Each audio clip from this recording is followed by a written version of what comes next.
Ay magandang araw sa inyong lahat. Ako po si Samantha Bertolabak. At ngayon po ay meron tayong code ng trees dito. At ito po ngayon ang ating tatalakayin. Simulan po natin dito sa ating class BST. At sa sunod-sunod na linya, meron tayo dito na inner class na naglalarawan ng bawat node sa binary search tree na BST. Ito.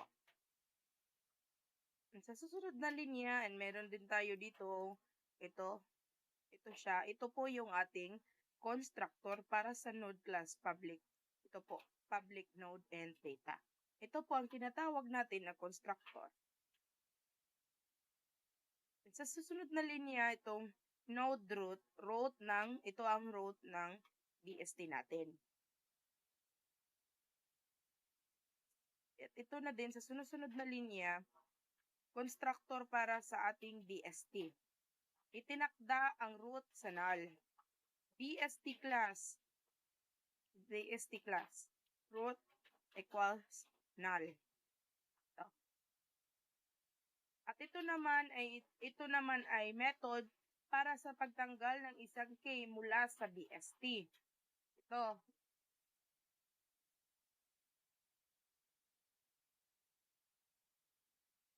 At ito din, itong linya na din to, ito ang recursive na method para sa pagtanggal ng isang k mula sa BST.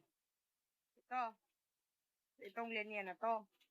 At sa susunod na linya naman, ito, if root equals null, return equals root. Kung ang root ay null, ibig sabihin, wala itong laman, kaya ito ang i-return. So, ibig sabihin, wala man itong laman, kaya i-return natin. Return natin. Kasi, walang namalaman yung null natin. So, susunod naman ito yung if k equals less than root k, kung ang k ay nais natin tanggalin ay mas maliliit kaysa sa current root k, itatawag ang method sa kaliwang bahagi ng root. So, yung root left equals delete recursive root left equate. Ang if natin.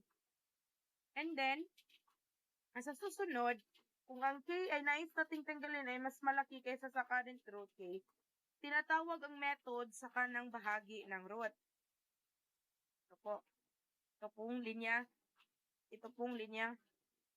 Bandang linya nito. Kung wala o isa lang ang child ng root, ang isang child ay gagamitin na kapalit ng root. Ito, yung anak. Dito. Ito siya. Kung wala o isa lang yung anak ng root, ang isang anak sa root natin is yun ang gagamitin natin kapalit ng root. Ito. Kung may itong linya na to, kung may dalawang anak ang root, ang k ng root ay papalitan ng pinakamaliit na k mula sa right subtree. Kung meron daw dalawang anak ang root, ang k ng root ng pagpalitan ng pinakamaliit na k mula sa right subtree. So, sa linya naman dito, ang pinakamaliit na k sa right subtree ay tatanggalin. Dito. Pagkatapos ay mag-return tayo. Dito, return. At ito naman sila ay method para sa pagkuha ng pinakamaliit na k mula sa isang subtree. Ito. Itong linya na din ito, habang mayroong left na anak, ito ang kukunin na pinakamaliit na k. Ito. Ito siya. Pagkatapos ay mag-return na din tayo. I-return natin. Pagkatapos, sa linya na din ito, linya dito, ito ang method para sa pag-insert ng isang k sa BST. Sa BST natin. Ito siya. Ganito itong linya na to. Itong linya na to ay itong method para sa pag-insert pag-insert ng isang key sa ating BST. At ito naman ang ating recursive na method para sa pag-insert ng isang key sa BST. Ito. And then ito naman, kung ang root ay null, ito ay itatayong bagong node. Kung ang root natin ay null, is dito tayo magtatayo ng bagong node natin. Pagkatapos is mag-return tayo. Return natin. At dito naman, sa linyang ito, kung ang key ay nais ipasok kaysa mas maliit kaysa sa current root key, itatawag ang method sa kaliwang bahagi ng root. Ito, f k less than root k. F else root. Pagkatapos is nag-return tayo. Return ulit tayo. Pagkatapos natin mag-return ulit, dito, sa linya na din ito ang method para sa in-order traversal na BST at pag-print ng mga case. Itong linya na to. Ito sila. Ito yung in-order, void in-order, and in-order recursive.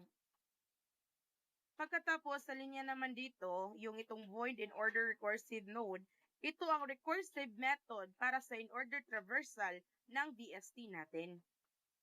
Ito.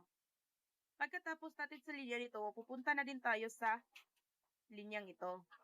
Ito yung Boolean search. Method para sa pag-search ng isang case sa BST. Ito siya. Ang katapos natin dito is i-search ang key gamit ang recursive na method. Ito. Kung ito namang linya dito, kung ang root ay hindi null, ibig sabihin, nahahanap ang key. Dito. Pagkatapos, ibig sabihin nahanap na natin yung key, is mag-return tayo. Dito. Mag-return tayo dito. Pagkatapos, dito, sa linyang ito ang recursive method para sa pag-search ng isang case sa BST.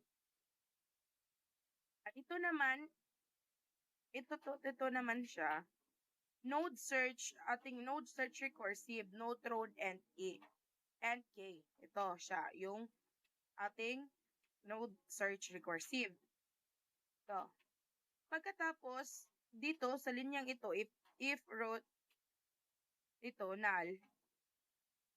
Dito, kung ang root ay null o ang k ang root, ay pareho sa hinahanap ito ng i-return. Dito. Pagkatapos, sa linya naman dito, sa linyang ito, kung ang k na hinahanap ay mas maliit kaysa sa current root k, itatawag ang method sa kaliwang bahagi ng root. Dito. Kaya, magre-return din tayo. Return, search, recursive. Magre-return tayo. Pagkatapos. Kung ang k ang hinahanap ay mas malaki kaysa sa current root k, itatawag ang method sa kanang bahagi ng root. And then dito naman, yung class main natin, simulan ng main class sa main. So, alam naman natin lahat is magsisimula dapat tayo pag tayo ay magkukoda. Magsisimula talaga tayo sa main. Meron tayong public class static void main string. So, pagkatapos, gumawa tayo ng instant ng BST class natin. So, ito po yung linlagay natin. Meron tayong 45, 10, 7, 12, 90, 50. Ito yung linagay natin.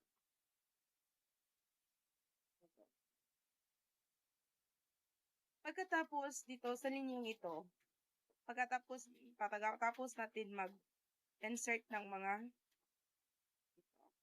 pagkatapos ito mag-insert yan, ipiprint ang mga nilikha natin na ating BST, ang in-order traversal. Ipiprint natin. Ipiprint natin lahat. Ito. Ipiprint BST in order natin. Then, dito naman, sa bandang ito, dito, i-delete ang K na 12 sa BST. Dito, i-delete natin. BST in order. And dito naman, dito naman sa linyang ito, i-delete ang K na 90 sa BST natin. I-delete natin. Tapos, dito din, i-delete natin ang K na 45 sa BST natin. Tapos, mag-system out print tayo ng BST after delete 45 node. After delete 25 node with 2 children. BST and order. Pagkatapos dito naman, dito sa linya na to, i-search ang K na 50 sa BST at i-print ang resulta. Dito.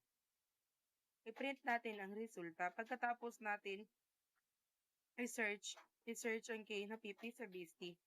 I-print ang resulta. Pagkatapos, dito, i-search K na 12 sa BST at i-print. I-search ang K sa BST na 12 at i-print natin ang resulta. Resulta din. Dito. Sa system out, print natin. Kaya, irara natin yung ating code. Titignan natin.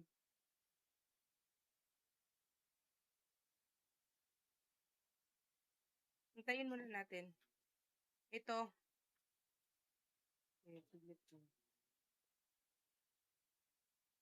Run as configuration. Trees. Run. Ito po yung output natin. The BST created with input data left root and left. 77, 10, 12, 45, 50, 90. The BST after delete 12 left node. Meron tayo 7, 10, 45, 50, 90. Pagkatapos natin mag-delete ng 12. The BST after the delete of 90. Ito rin. 7, 10, 45, 50. The BST after the delete of 45. Ito na lang din yung 7, 10, 50. K50 found in BST true. K12 found in BST false. So, na-print na natin lahat.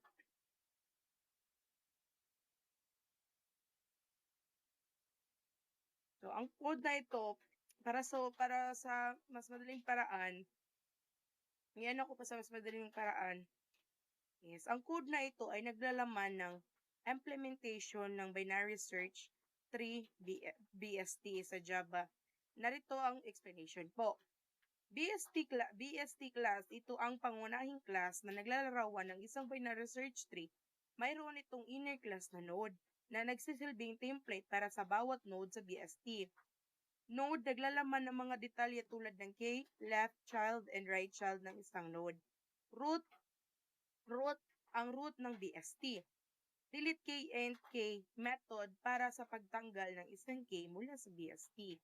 Delete recursive node method. Na method para sa pagtanggal ng isang K mula sa BST. Minimum value node root method para sa pagkuha ng pinakamaliit na K mula sa isang subtree. Insert in K method para sa pag-insert ng isang K sa BST. Insert recursive node root and K recursive na method para sa pag-insert ng isang K sa BST. In order method para sa in-order traversal ng BST at pag-print ng mga case. In-order recursive node root recursive na method para sa in-order traversal ng BST. Search and K method para sa pag-search ng isang case sa BST. Search recursive node root and K recursive na method para sa pag-search ng isang key sa BST. And main class, ang katanungang main class, ito ang class na naglalaraman ng main method natin kung saan isinisagawa ang mga sumusunod na hakbang.